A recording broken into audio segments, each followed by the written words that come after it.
part of the conclusion is that transformation is happening all the time. Yeah. Well, we don't notice it.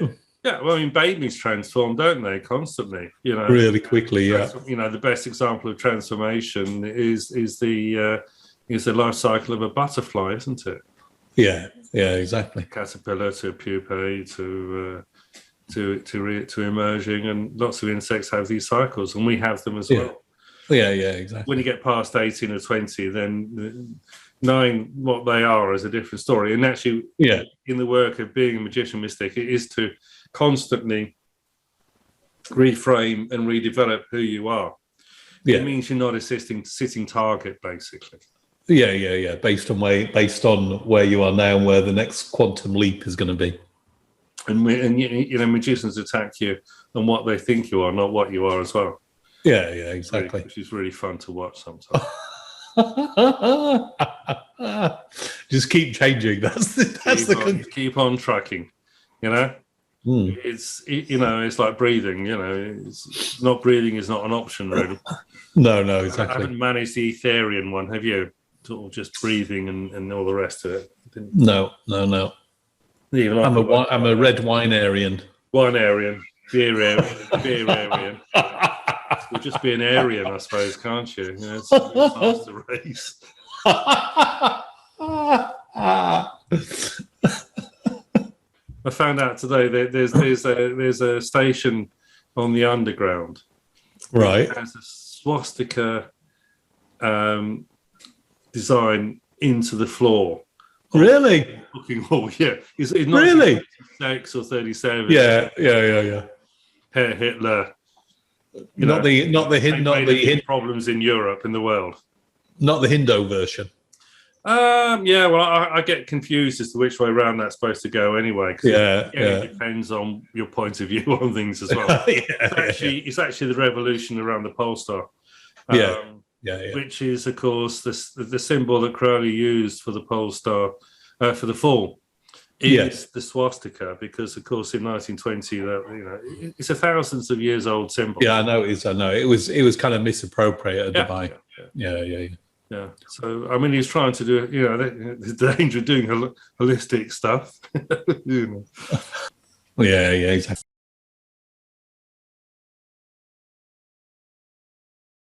Quantum Psychology by Robert Anton Wilson. He advocates a model agnostic approach where you try on a model and then take off a model to see how well it actually not really how well it represents reality. That's not even true. What new insights you get from applying that model. And I think also it's applying something that's appropriate for whatever you're intending to do right at that moment. Yeah. We create a paradigm. We sort of think, well, if you can do that, then and there's this thing that's kind of similar. Then if we did something like that, that should work. Yeah, exactly. It usually does, doesn't it, as well? Or we sort of bash at it, and then it just exactly. Eventually, these are all one-hit experiments. Yes, because once you've done it, you can't replicate it again because you've moved on and changed. Exactly, and also once you have conscious understanding, then generally it's much more hard to replicate than when you're doing it from a point of not knowing or uncertainty or whatever you want to call it. Which is why we don't, we're not that bothered about rituals and stuff because it changes. It's just doing what people have already done, so it's not really. Yeah, and it's people saying it's what they did, which isn't the same thing as what they did. It's what they actually did. True. Yeah, it's a written account, or what they thought they did. True. What results they thought they got. True. I think a lot of Austin Spare stuff was designed to go to bypass the conscious mind altogether, or the kind of figuring it out mind, and just make it happen organically. We should say who Austin Osman Spare is. Who is Austin Osman Spare? Austin Osman Spare was an artist who was exhibited at the Royal Academy when he was 17 or 18, and was also a member of, was it the Argenta Mastrum for a little while, but then he was expelled for not doing the work or doing so doing too much art or whatever. So he got his home was bombed during the Blitz, wasn't it, or something, and he got knocked to the head. And I mean, he lost all use in his right arm, so he learned how to draw with his left hand. Taught himself to. No difference. I mean, the thing is, if you saw, he looked like a dirty old man in the pub. Exactly, yeah. And if you look at his art, he was an artist predominantly, and his art is definitely designed to evoke things within you, and also to shock to some extent. So Kenneth Grant, who was Aleister Crowley's secretary, towards the end of the Second World War, and Kenneth Grant was present when Dion Fortune and Freda Harris got together with Aleister Crowley to pick the final artworks for the Book of Thoth. Yeah, and Kenneth Grant created his own order, the Typhonian order. He knew Austin Osman Spare. Yeah. And he was his executor, I think, wasn't he? I think he was Austin Osman Spare's executor, wasn't he, when he passed away? Yeah, I mean, he's the big champion of Austin Osman Spare, but I mean, Austin Osman Spare stands out purely on artistic merit. Yes, yeah. You know, forget magic. Just as an artist, he's an extraordinary artist. Yeah, and he was drawing the projections from the mind. So he was creating all sorts of weird and wonderful pictures of spirits and demons and God knows what else. And if you look at, the Kenneth Grant books, most of them have at least one Austin Osman Spare drawing illustration in there somewhere. Yeah, exactly. And so do Lionel Snell's books. He had quite a few original pieces of Austin Spare's artwork. Yeah, Lionel Snell was at my book launch. I didn't realise. Yeah. So, I had no idea. It was because I at Lance's bookshop. Oh, Lionel. Yeah. No, he was then. Yeah. So this is a man who, Austin Osman Spare, who can, I think he used to lie in bed. He'd have a pen and paper while he'd bed, and he'd be asleep, and he'd be drawing, and he'd look at the next morning. If we do that, it'd just be scribble and rubbish. But he was producing fully formed. Yeah, exactly. You could do a perfect circle, and exactly. He called it automatic drawing, so he was drawing without awareness. Yeah, and he also we're coy about what we figure out, and he bloody draws it. Yeah, exactly. And he also had a sigil system as well, a system of drawing a sentence of desire and then turning it into a sigil. What's a sigil? Like a sigil is a means of communicating with the unconscious mind, bypassing the conscious mind as a symbol. Right. And for what use would that be? For what use? Well, he had a thing called the alphabet of desire. So he originally start with sigils, but then he created a sigil or a symbol for each of his what he perceived to be desires, partly sexual desires and partly just basically physical desires like food and drink and that kind of thing. And so he used various techniques to what's called charge the sigil, to drop it into the unconscious and then to forget about it. Sexual, usually, I presume. Predominantly sexual, yes. The viewers to imagine to figure out what that might be. Absolutely. I mean, he wrote a book called Self-Love: The Psychology of Ecstasy, where these methods are described somewhat obtusely, but if you read it and a bit coy. I mean, that age, yeah, exactly. I mean, even Crowley had to be a bit coy about talking about sex and stuff. Yeah, exactly. Exactly. And we're sticking to euphemisms here as well. Yes.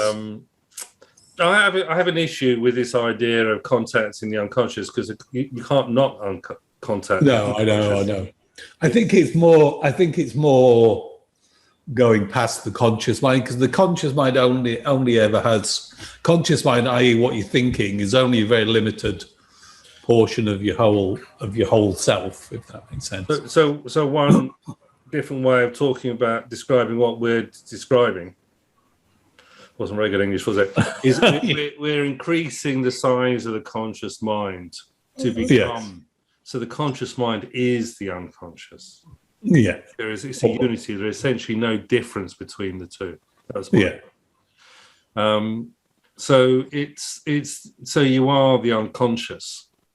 Yeah. This is why and also accessing, I think, the superconscious mind. I think that his neither method is a way of accessing the but that is the unconscious mind, because if you keep extending it, it's the trouble with any of this conversation is you end up in linguistic distinctions that are very difficult to prove experientially. One of the big problems when you talk about superconscious and stuff is that you're getting into Madame Blavatsky territory very, very early on in theosophy.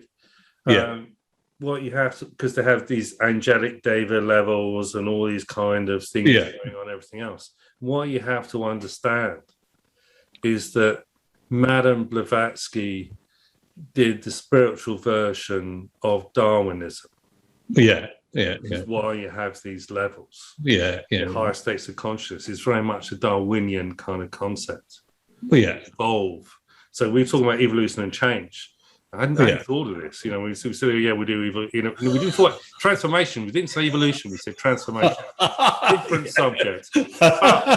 It's still valid because it's you're not going to higher states of consciousness. It is making the unconscious conscious. Which is what Jung said. It's not an alien entity that's here be dragons. No, exactly. It's you. Although Spare you as well. Spare called Freud and Jung fraud and junk. So I'm not sure he was a great fan of Freud. They are very. Because Austin Osman Spare was also dyslexic, even though that term didn't exist in those days. And when it comes to sort of understanding these things, I would always go with Jung on this one.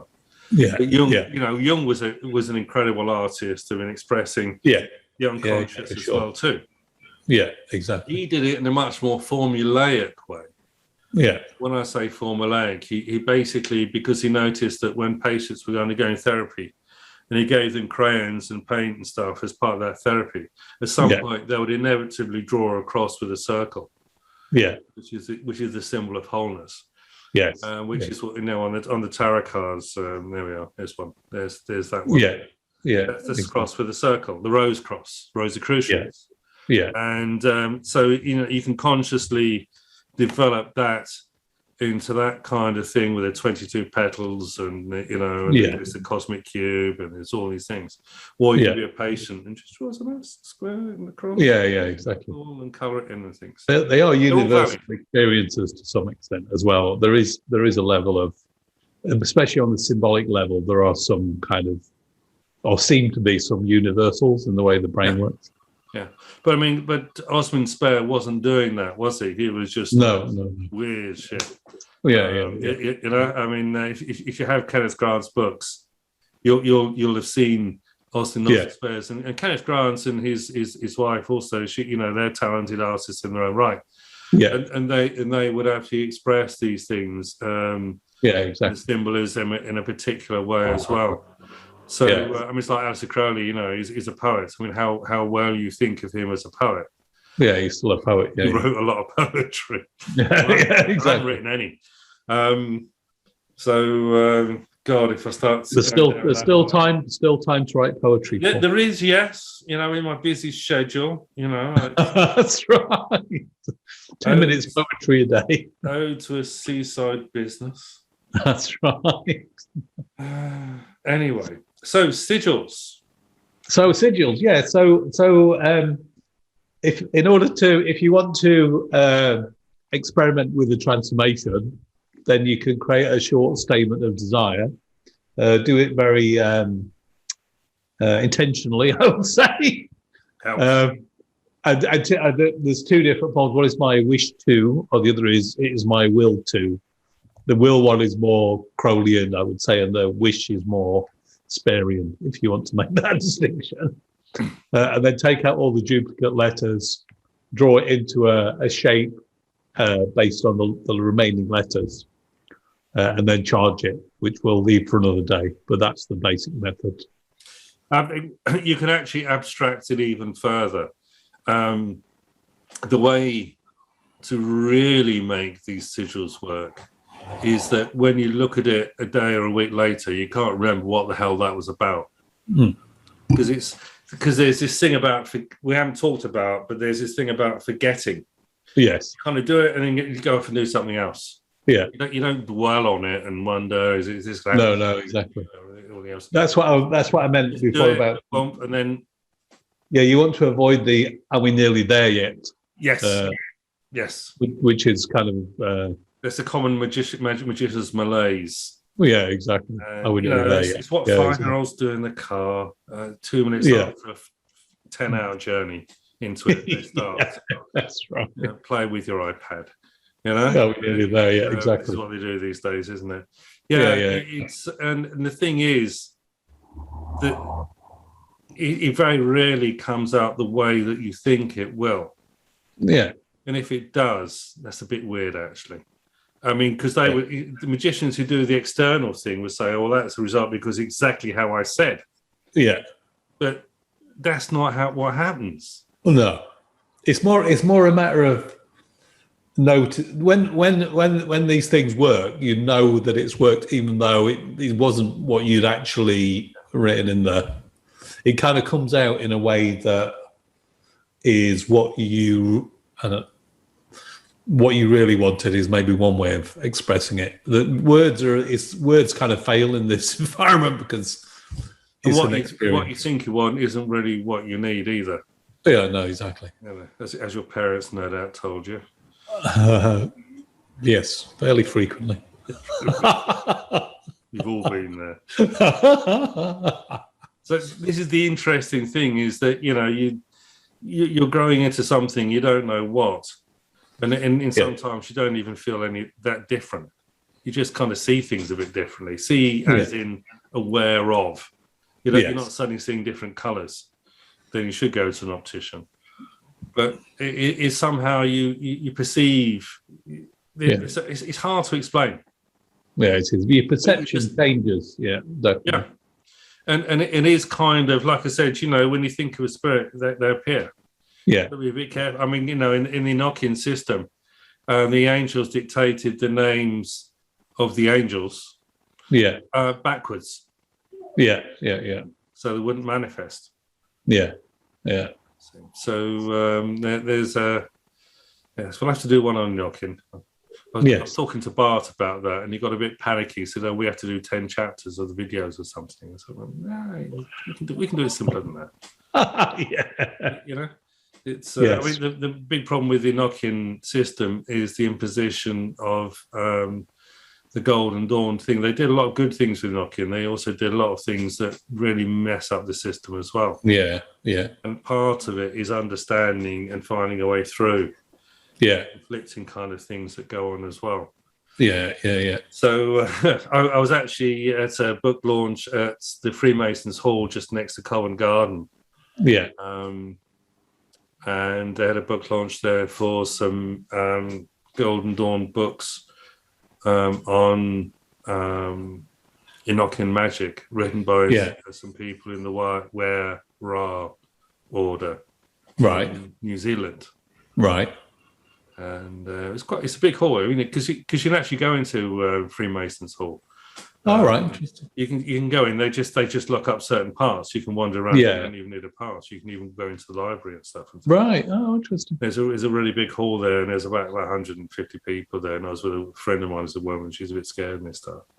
Yeah. And halfway through the evening, I said to her, "See all these people?" Yeah. She said, "Yeah." I said, "They're all magicians."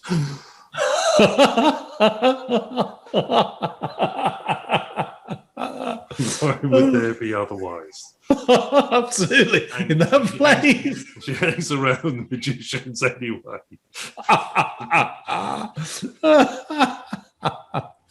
Oh, brilliant. Where's those books? I've got them somewhere.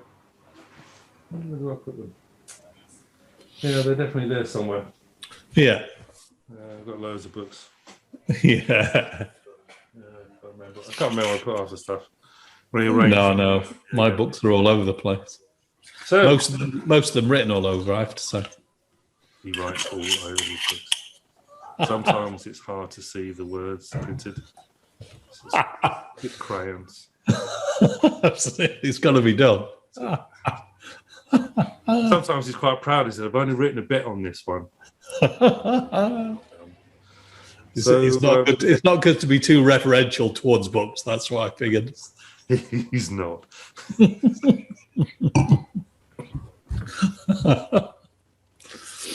So I think we've kind of done to death transformations at this. I know.